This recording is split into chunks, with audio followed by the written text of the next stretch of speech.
با سلام. توی این ویدیو تصمیم داریم تعویض رم دستگاه دل خسرو 3300 رو آموزش بدیم. برای این کار دستگاهمون باید خاموش باشه و باتری رو از دستگاهمون خارج کنیم. در صورتی که باتری دستگاهمون باشه، برق داخل مادربرد وجود داره و ممکنه به دستگاهمون آسیب برسونه. خب برای این کار دستگاهمون رو برمیگردونیم. ابتدا باتری رو از دستگاه خارج میکنیم. به این صورت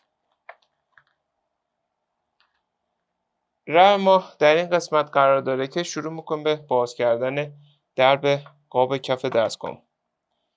رم این مدل دستگاه رم DDR3 هستش که در پایان این ویدیو هم نحوه خرید این کالا رو توضیح دادیم. خب بعد باز کردن پیچا با استفاده از ابزار درب قاب رو باز میکنیم به این صورت و با فشار دست زبونای رممون رو آزاد میکنیم.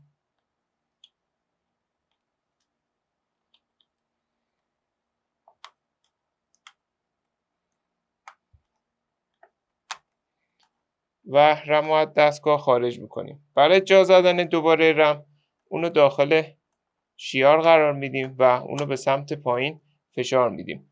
ما الان میتونیم رم جدیدمون رو جایگزین کنیم. حالا برای آشنایی با نحوه خرید این کالا به ادامه ویدیومون توجه کنید. برای خرید این کالا میتونید به آدرس www.iranfso.com مراجعه کنید و یا عبارت کامپیوتر افق رو به صورت فارسی در مرورگرتون جستجو کنید. بعد این کالا رو خریداری کنید.